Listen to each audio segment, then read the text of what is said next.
Hello and welcome to 100% maths. Hello students, आप सब कैसे हैं? आई होप आप सबकी तैयारी बोर्ड्स की बहुत अच्छे से चल रही है। हमें पता है कि हमारा एग्ज़ाम जो है वो बहुत नियर बाय है, तो सबसे इम्पॉर्टेंट काम जो हमें सबसे पहले करना चाहिए दैट इज़ इम्पॉर्टेंट फॉर्मूलाज और थ्योरम्स को अच्छे से रिवाइज कर लेना चाहिए। तो वही आज हम इस वीडियो में करने जा रहे हैं, important formulas and theorems for term 2 class 10th maths के लिए।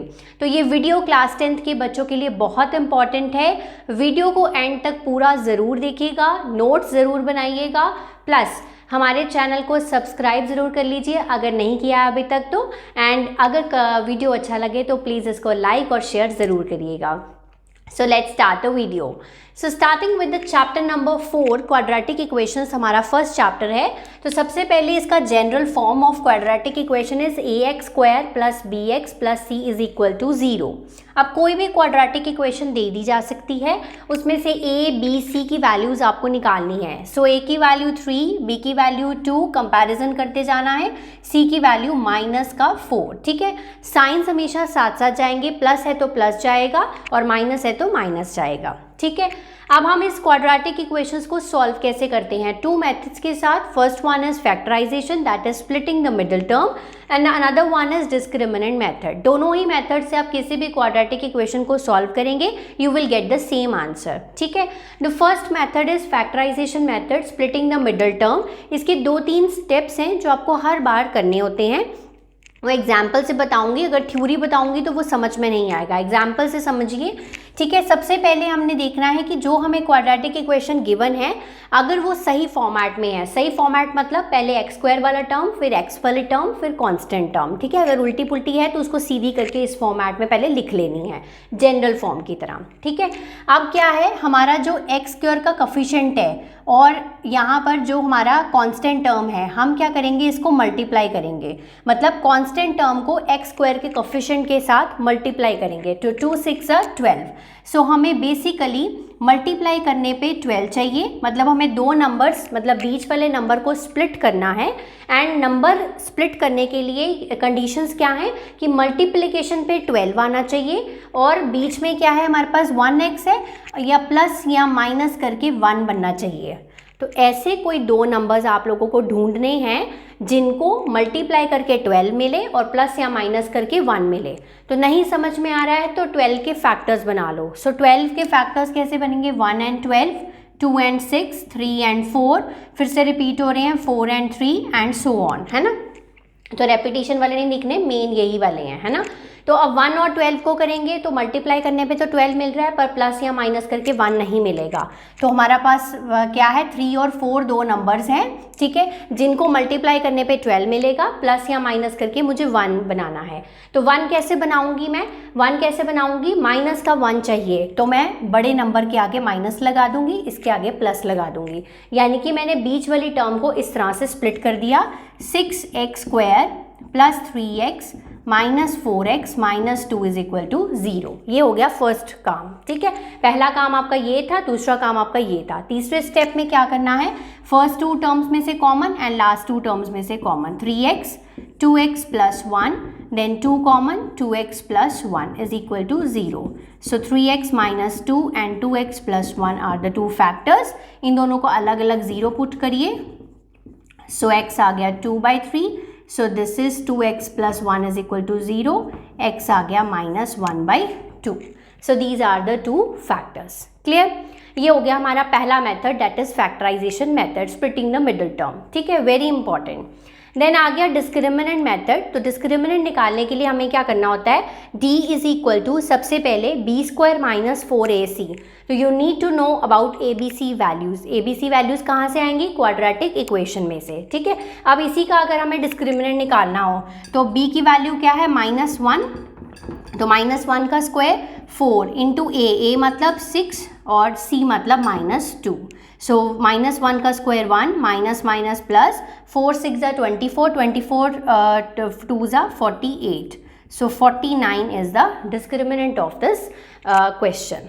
ठीक है, फाइंड द डिस्क्रिमिनेंट ऐसे क्वेश्चन आता है आपको।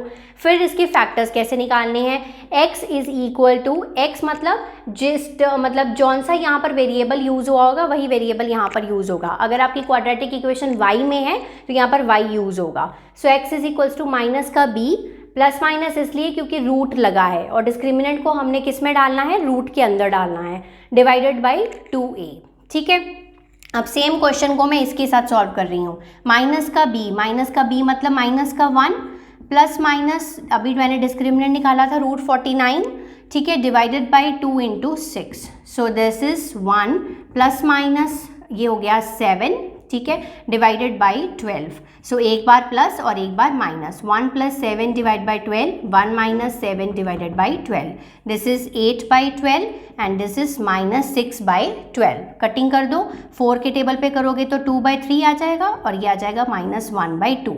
तो देखो एक ही क्वेश्चन को हमने दोनों मेथड से सॉल्व किया and we get the same answer. Next important topic है इस चैप्टर का, that is nature of roots. तो ये डिपेंड करेगा डिस्क्रिमिनेंट के ऊपर, डिस्क्रिमिनेंट की वैल्यू के ऊपर।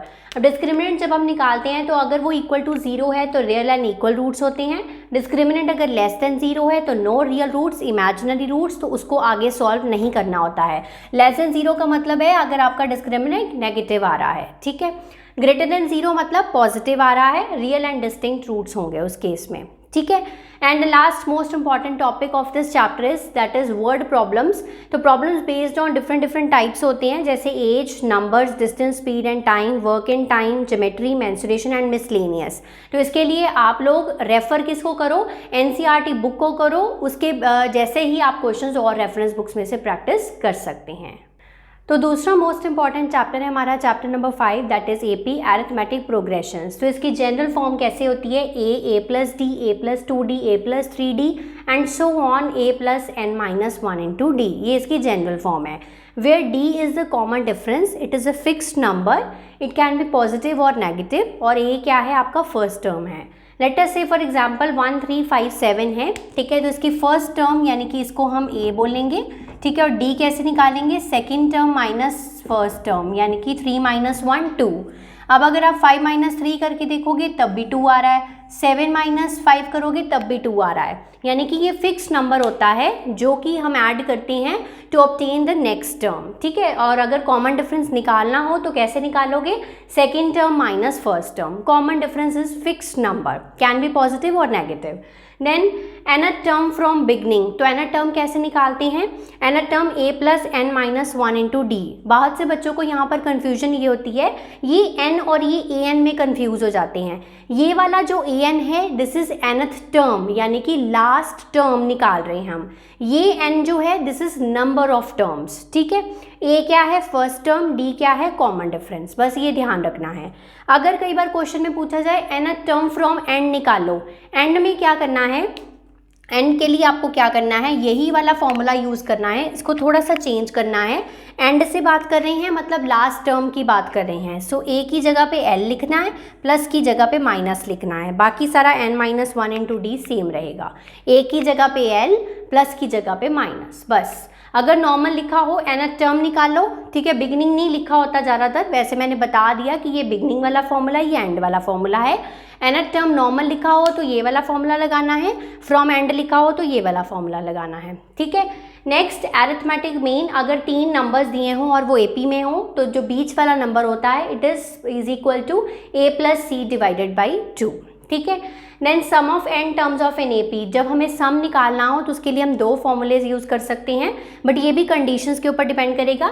ये आप ऑल कंडीशंस में यूज़ कर सकते हो, ये आप तब यूज़ करोगे जब आपके पास फर्स्ट टर्म भी है और लास्ट टर्म भी है, ठीक है, और नंबर ऑफ टर्म्स हैं तो आप ये वाला फॉर्मूला यूज़ कर सकते हो। Otherwise this is general formula which is n/2 2a plus n minus 1 into D, ठीक है।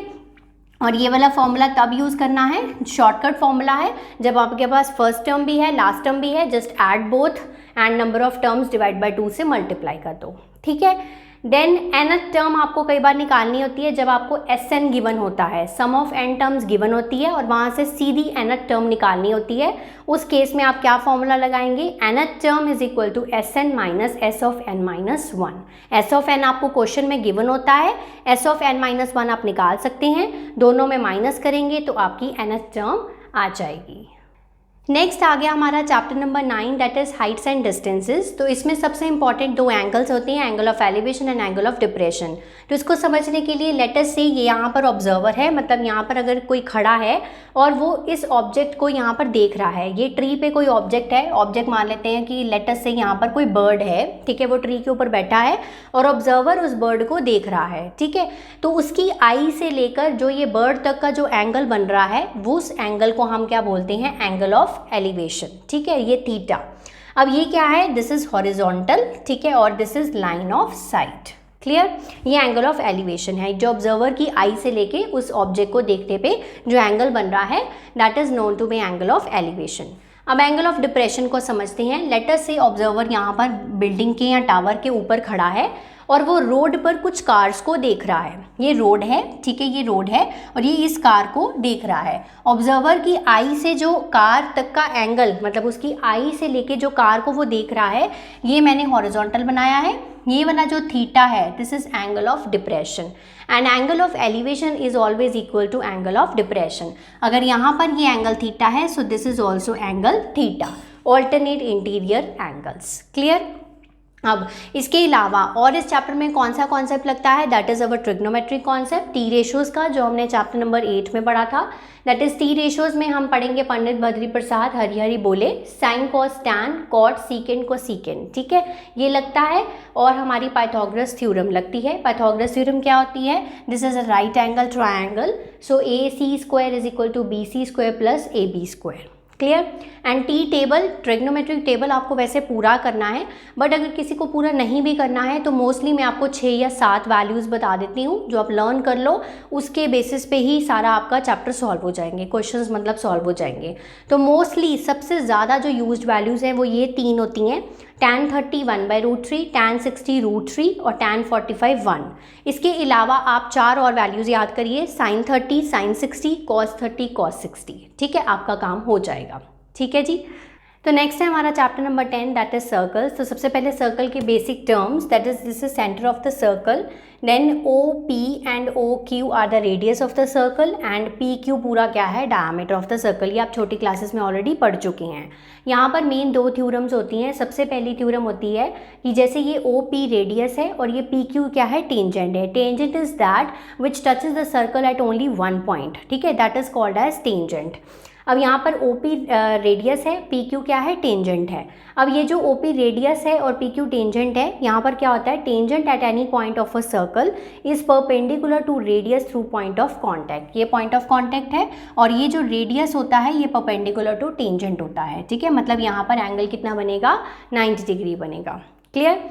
Next theorem is theorem number 2 कि जो भी एक्सटर्नल पॉइंट से हम हमेशा 2 टेंजेंट्स ड्रॉन कर सकते हैं और उन दोनों की जो लेंथ होती है वो बराबर होती है। क्वेश्चन में कई बार एक की लेंथ दी होती है, दूसरे की ऑब्वियसली वो बराबर होगी, इस थ्योरम को यूज़ करके बोलेंगे, ठीक है। So p q is equals to p r, length of tangents drawn from external point are equal. तो ये जो दोनों की लेंथ है वो दोनों सेम हो जाएगी। और अगर मैं यहाँ पर ओ आर को ज्वाइन कर दूँ और यहाँ पर ओ क्यू को ज्वाइन कर दूँ, सो दिस इज रेडियाई, ठीक है, ओ आर रेडियस है और यहाँ पर आर पी क्या है, टेंजेंट है। So radius is perpendicular to tangent, तो यहाँ एंगल कितना बनता है, 90 डिग्री, और यहाँ पर भी एंगल कितना बनेगा, 90 डिग्री बनेगा, ठीक है। तो समटाइम्स आपको ये वाला एंगल गिवन होता है और आपको ये वाला एंगल निकालना होता है, तो क्वाड्रिलेटरल की प्रॉपर्टीज़ यूज़ करके 3 एंगल्स हमें पता होते हैं, चौथा एंगल हम आराम से निकाल सकते हैं, ठीक है। So one more thing about circles, अगर पॉइंट जो है वो आपका इनसाइड द सर्कल है, ठीक है, कोई भी पॉइंट है सर्कल के अंदर, तो आप कोई भी टेंजेंट जो है वो नहीं ड्रॉ कर पाएंगे क्योंकि वो सर्कल को हमेशा 2 पॉइंट्स पे टच करेगी, ठीक है। ऑन द सर्कल है, अगर पॉइंट ऑन द सर्कल है तो हम हमेशा वहाँ से एक ही टेंजेंट बना पाएंगे, ठीक है। और अगर पॉइंट आउटसाइड द सर्कल है, ठीक है, तो आउटसाइड द सर्कल ये देखो, जैसे आउटसाइड द सर्कल है तो वहाँ से हमेशा 2 टेंजेंट्स बनेंगी, ठीक है। तो इसके लिए एक शॉर्ट वीडियो मैंने बनाया था, वो आप जाकर देख सकते हैं। सो नेक्स्ट आ जाता है हमारा chapter number 13 that is surface area volumes. तो इसमें सबसे इंपॉर्टेंट है हमारे फॉर्मूलाज। तो फॉर्मूलाज बहुत इंपॉर्टेंट है कोई भी क्वेश्चन को सॉल्व करने के लिए। तो इसमें 6 फिगर्स आपको याद रखनी है, cube, cuboid, cylinder, cone, sphere and hemisphere. उनकी curved surface area, total surface area and volume आपको याद रखना है, ठीक है। द तब यहाँ पर आपके पास कर्व्ड सरफेस एरिया या फिर लेटरल सरफेस एरिया भी बोला जाता है इसको, ठीक है। अब यहाँ पर कर्व्ड सरफेस एरिया क्यूब का है 4a², ये 6a² और वॉल्यूम है a × a। अगर आपको जानना है कि ये फॉर्मूलाज कैसे बने हैं तो इसका चैप्टर रिविजन वीडियो है चैप्टर नंबर 13 का, वो ज़रूर जाकर देखिए। उसमें पूरा एक्सप्लेन किया गया है कि ये इस तरह से क्यों है, ये 4 की वैल्यू क्यों है या 6a² क्यों है इसका टोटल सरफेस एरिया, ठीक है। अब यहाँ पर क्यूबॉइड है 2h × l + b, 2 × lb + bh + hl और वॉल्यूम है l × b × h, ठीक है। सिलेंडर है 2πrh और 2πr × h + r ये टोटल सरफेस एरिया है और πr² h इसका वॉल्यूम है। देन कोन πrl, l का मतलब होता है यहाँ पर स्लैंट हाइट, ये देखो ये होती है स्लैंट हाइट। अगर बाई चांस क्वेश्चन में गिवन ना हो तो you can use Pythagoras theorem to calculate this, l² = r² + h², ठीक है। 1/3 πr² h इसका क्या है वॉल्यूम है। देन सफेयर 4πr² इसका टोटल और कर्व्ड एक जैसा ही होता है और वॉल्यूम में 4/3 πr³ होता है। नेक्स्ट आ गया आपका हेमिस्फेयर। हेमिस्फेयर का curved surface area 2πr², total surface area 3πr² and volume आ गया आपका 2/3 πr³। तो ये इंपॉर्टेंट फॉर्मूलाज जो हैं वो आपको याद रखने हैं कोई भी क्वेश्चन को सॉल्व करने से पहले। So the last one is chapter number 14 that is statistics. इसमें 3 इंपॉर्टेंट चीज़ें हैं that is mean, median and mode. तो मीन को निकालने के लिए हमारे पास 2 मेथड्स होते हैं, direct and assumed mean method, ठीक है। स्टेप डेविएशन मेथड आपके सिलेबस में नहीं है। तो डायरेक्ट मेथड में हम क्या करते हैं, x बार यानी कि mean summation of fi xi divided by summation of fi। तो कई बार आपको क्लास इंटरवल्स ऐसे गिवन होते हैं 10 to 15, 15 to 20, तो आपको क्लास मार्क्स यानी कि xi कैसे निकालना होता है, lower limit plus upper limit divided by 2। जैसे यहाँ पर 10 + 15 डिवाइडेड बाई 2, ऐसे क्लास मार्क्स निकल जाते हैं, ठीक है। फ्रीक्वेंसी आपको क्वेश्चन में गिवन होती है, fi xi को आप मल्टीप्लाई करेंगे और फिर उनका समेशन मतलब ऐड करेंगे। तो यहाँ वैल्यू पुट करेंगे divided by summation of fi, ठीक है। ये एग्जाम्पल से ही समझ में आएगा, फॉर्मूला यहाँ से याद कर लीजिए, ठीक है। नेक्स्ट आ गया assumed mean method. Assumed mean method में कुछ भी एक्स्ट्रा नहीं है, मतलब बहुत डिफ़िकल्ट नहीं है ये भी मेथड बहुत आसान होता है। एज्यूम्ड मीन मतलब एज्यूम्ड मीन हमने क्या करना होता है, जैसे हमारे पास 5 वैल्यूज़ हैं, ठीक है, लेट अस से 5 वैल्यूज़ हैं, उसमें से बीच वाली वैल्यू जो है वो हमने क्या मान लेनी है, एज्यूम्ड मीन मान लेनी है, ठीक है। बट कई बार क्वेश्चन आ जाता है जिसमें हमारे पास 6 वैल्यूज़ होती हैं, तो उस केस में हम कौन सा एज्यूम्ड मीन मानेंगे, 3 के बाद चौथी वैल्यू, ठीक है। अगर 8 वैल्यूज़ हैं तो 5वीं वैल्यू, ठीक है। इस तरह से हम एज्यूम्ड मीन मानेंगे। फिर DI निकालेंगे। DI कैसे निकलता है, class marks minus assumed mean करते जाना है, ठीक है। Then summation of fi di divided by summation of fi। जैसे यहाँ पर fi xi था, यहाँ पर di एक्स्ट्रा निकाला तो fi di का समेशन करना है divided by summation of fi और एज्यूम्ड मीन को ऐड कर देना है। अगर समझ के करोगे ना तो फॉर्मूलेस कभी भी नहीं भूलते हैं, बट अगर ये रट्टा लगाने की इसको कोशिश करोगे ना तो फिर कभी भी याद नहीं होगा। तो चैप्टर नंबर 14 की स्टैटिस्टिक्स की रिविजन वीडियो ज़रूर देखना है, इसकी चैप्टर रिविजन वीडियो, ठीक है। नेक्स्ट आ गया इसमें मीडियन। तो मीडियन के लिए सबसे पहले हम ढूंढते हैं मीडियन क्लास। तो मीडियन क्लास कैसे ढूंढी जाती है, हम सबसे पहले निकालेंगे जो भी हमें गिवन होगा डेटा, हम निकालेंगे CF यानी कि क्यूमुलेटिव फ्रीक्वेंसी। क्यूमुलेटिव फ्रीक्वेंसी से हम चेक करेंगे कि n/2 वैल्यू जो है उससे जस्ट बड़ी वैल्यू जो है वो करस्पॉन्डिंग उस फ्रीक्वेंसी की कौन सी क्लास है, वो उसकी मीडियन क्लास होती है। ये भी आपको एग्जाम्पल से समझ में आएगा, बाकी सारे वीडियोस मेरे जाकर देखिए, वहाँ से आपको पता चल जाएगा, ठीक है। देन इसका फॉर्मूला होता है L + n/2 - CF/F × H। L is lower class limit of median class. Let us से हमारी 15 से लेके 20 तक की जो क्लास है वो हमारी मीडियन क्लास है। L is lower class limit of the median class यानी कि 15 वैल्यू आएगी। n/2, n का मतलब होता है सम ऑफ फ्रीक्वेंसी। क्यूमुलेटिव फ्रीक्वेंसी लेनी होती है प्रीसीडिंग क्लास की और फ्रीक्वेंसी लेनी होती है करंट क्लास की, ठीक है। और h होता है हमारा साइज ऑफ क्लास इंटरवल, ठीक है। साइज ऑफ क्लास इंटरवल मतलब 20 और 15 में कितना डिफरेंस है, 5, तो h is 5, clear. Then mode, board में क्या ढूंढना होता है, मॉडल क्लास। जिस भी क्लास के आगे सबसे बड़ी फ्रीक्वेंसी है वो हमारी मॉडल क्लास बन जाती है, ठीक है। सो मोड का फॉर्मूला होता है L + L is a lower class limit of the model class, H is size of class interval, this F1 F0 2F1 2F0 ये कैसे याद रखेंगे बीच वाला? इसके लिए एक फॉर्मूला है जस्ट 10/102, ये शॉर्टकट मेथड है 10102, ठीक है। बस बाद में इसके आगे ये जो है वो 2 लगा देना है, ठीक है। क्लियर है? तो इस तरह से आपको ये याद रखना है। अब ये F1 F0 F2 आएंगे कहाँ से? लेटर से हमारे पास 10 to 15, 15 to 20, 20 to 25, ये हमारे पास 3 क्लासेस हैं और हमारी जो मॉडल क्लास है वो ये वाली है, बीच वाली, ठीक है। इसकी करस्पॉन्डिंग जो फ्रीक्वेंसी होगी वो होगी आपकी F1, ऊपर वाली फ्रीक्वेंसी F0 और नीचे वाली F2। मतलब जो हमारी मॉडल क्लास है उसकी फ्रीक्वेंसी F1, उसके ऊपर वाली क्लास की F0 और नीचे वाली क्लास की F2। तो इसकी जो प्रैक्टिस है वो आप क्वेश्चंस के साथ करेंगे तो आपको ज़्यादा क्लियर हो जाएगा। सो आई होप आज की वीडियो आप लोगों के लिए हेल्पफुल रहेगी। नेक्स्ट वीडियो मिलेंगे नेक्स्ट रिविजन के साथ, तब तक आप इसको प्रैक्टिस करिए, रिवाइज करिए। Have a nice day to all of you.